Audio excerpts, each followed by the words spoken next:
So, we're starting today off in an interesting place, back here in Wiswald Tower. I knew I was missing something, and as I was looking past my previous footage, I realized I did not grab these two treasure chests here on the 3rd floor. They're not hard to get to, I just passed them up somehow. Typhoon Shield and 3 Ethers. The Typhoon Shield is very, very good, so we'll be going over that here fairly soon. I'll meet you back in Wiswald proper. Okay, with that out of the way, let's do a proper intro, shall we? Hello there, friends, and welcome back to more Bravely Default 2. Last time, we scaled to the top of Wiswald Tower, knocking Galahad to his senses and figuring out who is exactly behind these strange incidences happening in Wiswald. It's a painter of some sorts who can use her paintings to control people. Pretty interesting. After destroying all of her paintings around the city, we found there's an entrance with a bunch of vines to the outskirts of the city that leads to somewhere. We haven't seen exactly what yet, but we'll see it in due time. First things first, though, we do have a maxed out expedition, so let's go ahead and see what we got. Shin Mana Hades, Frame Late, Goddess of Treasure, 100 Peeg, okay, well, that's unfortunate. Alright, Kool-Aid, didn't find anything, though. Found 2 treasures in Smuggy Island, though. Medium JP Orb, and another medium JP Orb. I think one of those... Oh, hang on. We get out of my bad habit here. Start exploring again. There we go. And let's put one of those JP Orbs on Elvis.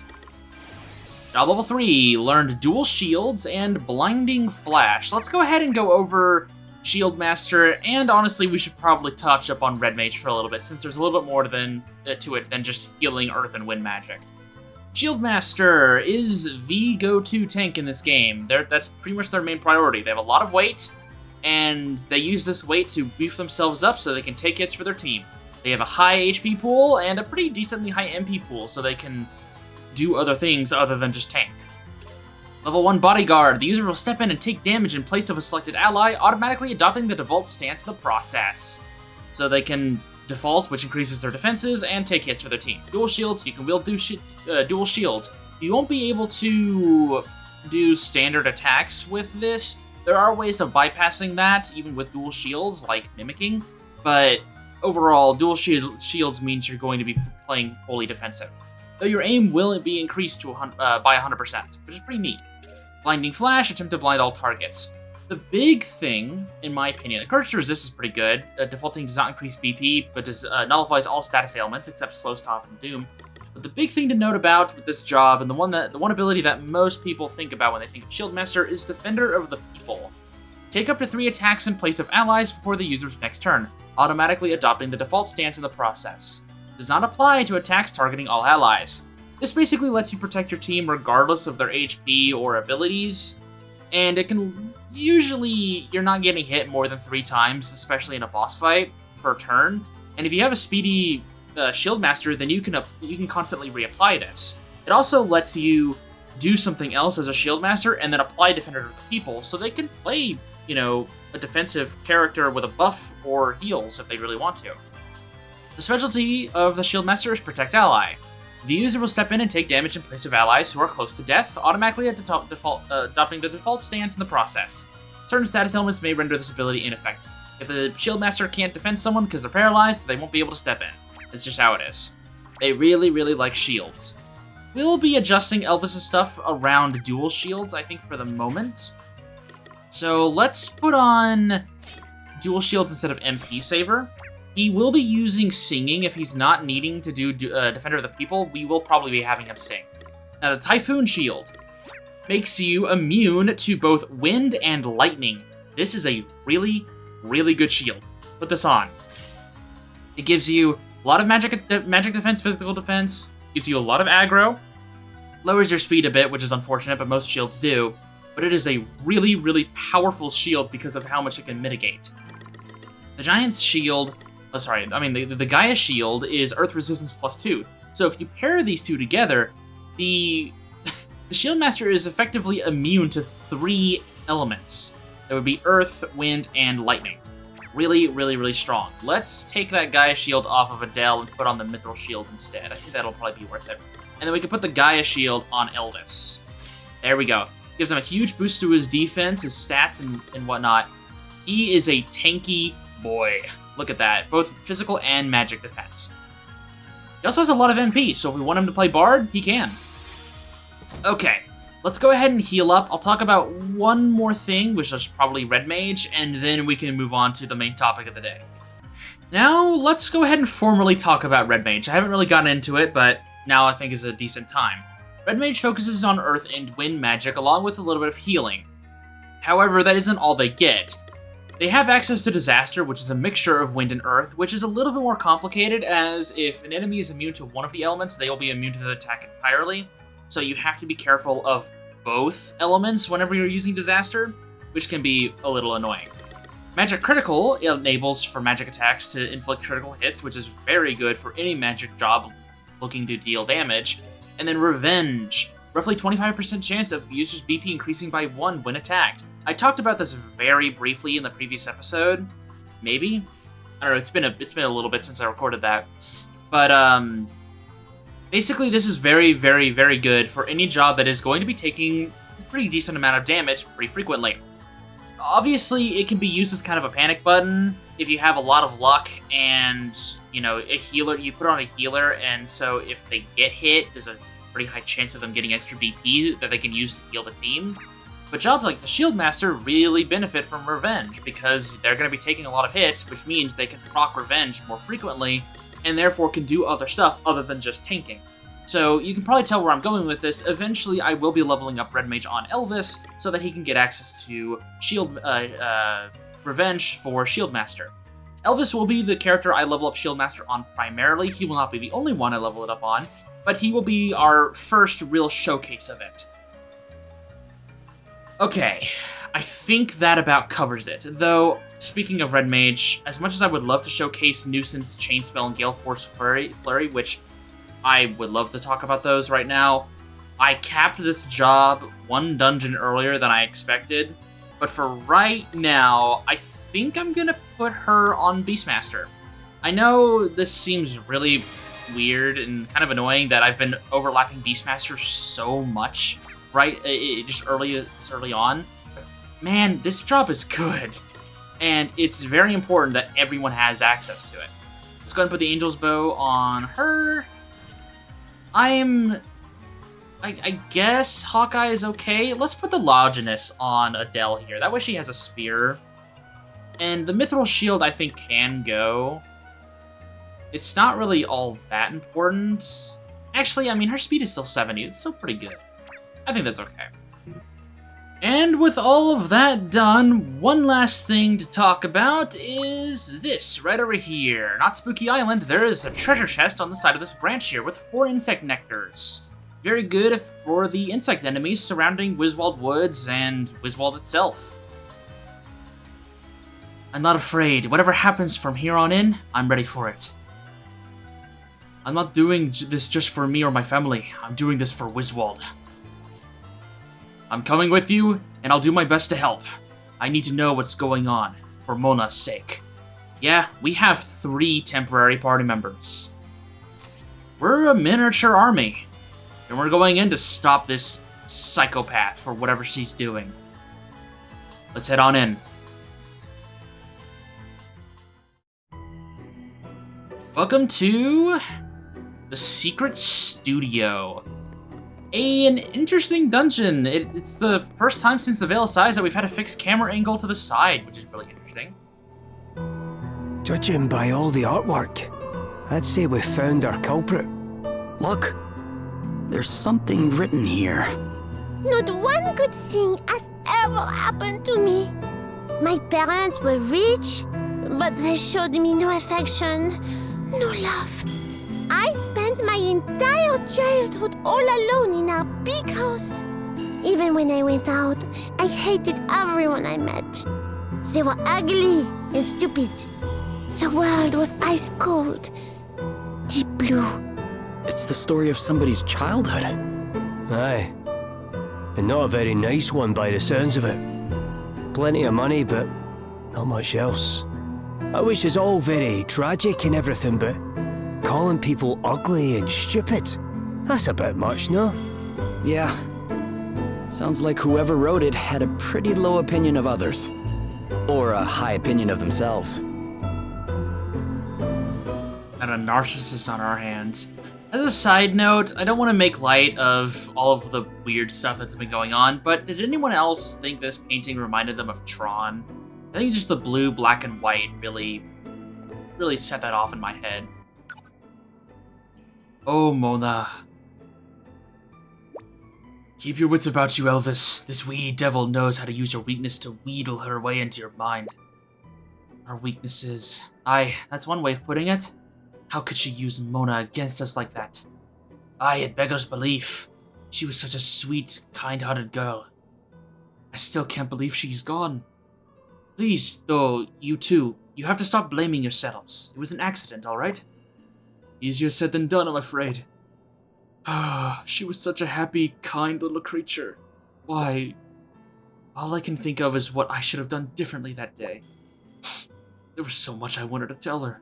So much things I wanted to show her. I can't bear to see you all like this. Please, you have to try and stop dwelling on it. It's not what Mona would have wanted. She'd have wanted you to look to the future, not the past. And you have to at least try. Elvis is right. Yeah, maybe the best way to honor her memory is to fix the mess that Wiswald has become. Aye, this is her home. We have to put things right.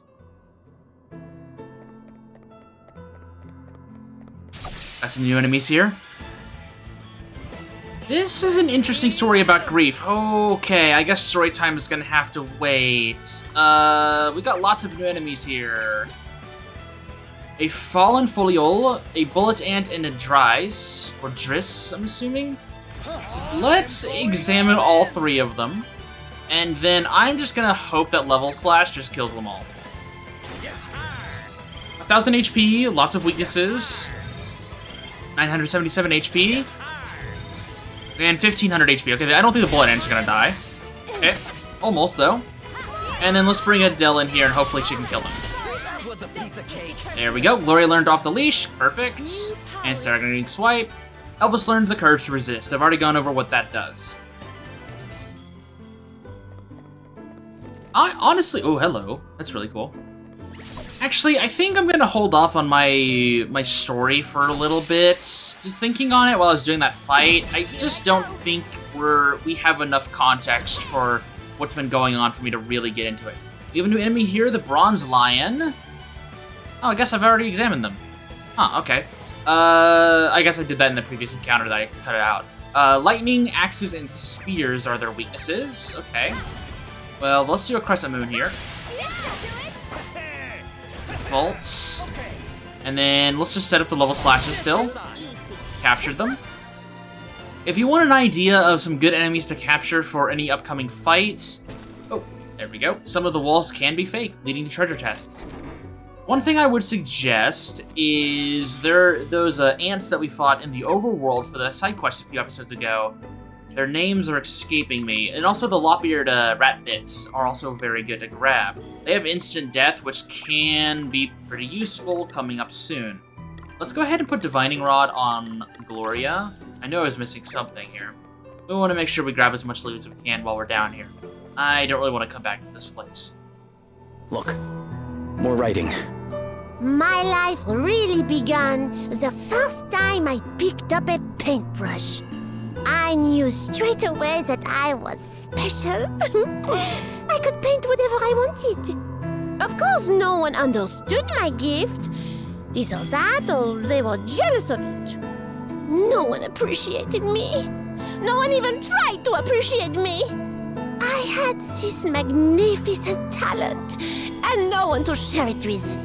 I became angry. Very angry. Well, whoever this is certainly isn't lacking in ego. But can you imagine? Finally discovering something that brings you joy, only for your life to remain as miserable as ever. I can certainly sympathize with their frustration. I can too, but it doesn't excuse the fact that they were messing with people's grief. Definitely something we need to put a stop to. I will say, the paintings are pretty at least. Ooh, that guy counters physical attacks.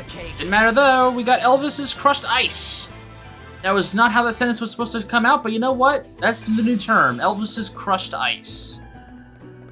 Well, actually, I guess I could talk about that real quick. It's just physical attack that is extremely effective against frozen targets. If we had this job during the caster fight, that actually would have been pretty useful. The asterisk has made me happy. The traveler who gave it to me, she also gave me hope. She was so beautiful. Now, at last, my paintings move people. Literally. I can make them do whatever I want. Now my talent can't be ignored. It burns bright red, the red of excitement, the red of joy! So they got the asterisk from some wandering woman, eh? Didn't the same thing happen to Prince Castor? You're right. What is it, Gloria? The blue paint came from the Institute of Magical Inquiry, and the yellow paint came from the forest. But where did this red paint come from? Yeah, good question. Anyway, something about this picture is making me feel weird. Aye, me too. Best press on, eh? I agree with you, Adele. This painting genuinely disturbed me my first time seeing it, like, unironically. I know I've had stories about every single Chapter 2 dungeon, but this painting right here actually unsettled me. And the reason for it is not because of the weird inverted brain here, but because of the eyes on the side, just staring at you during that entire cutscene. It was very off-putting. And I kind of don't want to look at it any longer. Let's move on. There's a save point and a teleport pad, perfect. And some new enemies. I think I've already fought these things before, but I didn't examine them. Wizzies. Let's go ahead and examine them, see what we got, and then I'll do a Crescent Moon. They do counter physical attacks, so this might not be a good idea, but whatever. 1041 HP, weak to wind and light. 2 counter physical attacks right there. None of it worked. Also weak to daggers and staves. Hopefully this level slash will be enough to take them down. Almost. No bewitchment, please? No. That's not good. Something must be done. Yeah, alright. This should Get him up. There's Protect Ally working right there. Okay. Seth learned Who Dares Wins. That'll increase our crit rate, if I'm not mistaken. Let's take a look. The user becomes more likely to inflict critical hits, and also immune to blindness when they have at least 1 BP. Pretty useful for fighting pretty much anything, honestly. I was gonna say bosses, but that goes for almost anything. Another new round of enemies. Moving forward, there's a treasure chest over here. Oh, I got a double battle. There we go. Ooh, got a booster button for magic defense. Pretty nice. Heal up. Grab this chest with, of course, a nasty surprise. 75 JP. Ooh, almost getting us level 6 Shield Master. I really do want to try and get to Defender of the People. That is a very good ability that I want. Rod of Ice will increase water-based attacks, which is very good. And, yeah, I guess we'll just keep on moving. Are those flowers? But what are they doing here? There isn't any sunlight.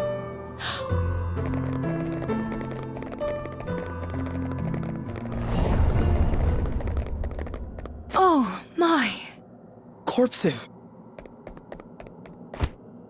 They've all had their throats cut. The blood makes it look like flowers from a distance. But there isn't actually that much blood. I don't think these people were killed here. So this is the source of the red paint. These people were all from Wiswold. I knew some of them. This is awful. She killed all these people just for their blood? She's a monster. We'll come back and bury them later. For now, I think we have to push on.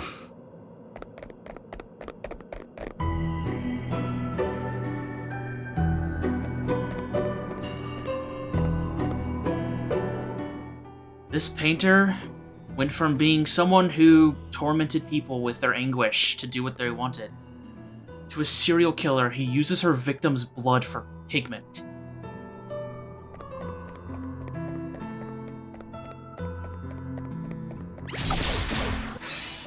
Now, I won't pretend to say that this twist didn't surprise me on my first go around. But what I will say is it genuinely shocked me to see all of those people lying in a pool of their own blood.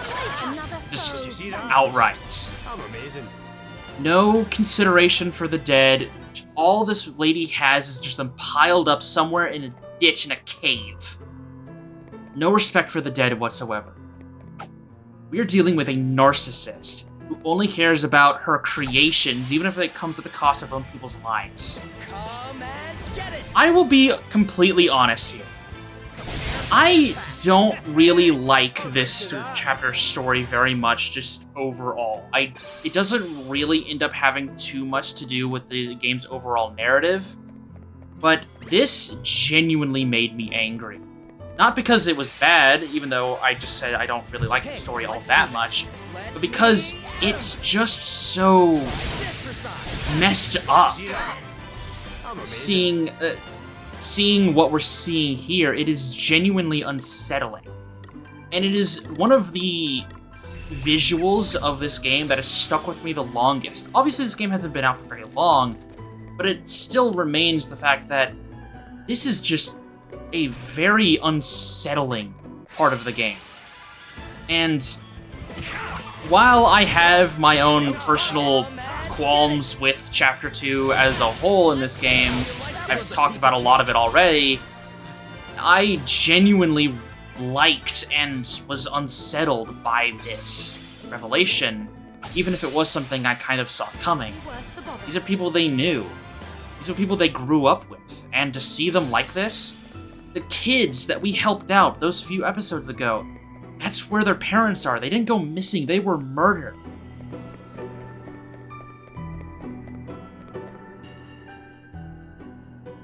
Next time on Bravely Default 2, we're going to be finding this person and getting our revenge for the denizens of Wiswald. So, with that said, I'll see you soon.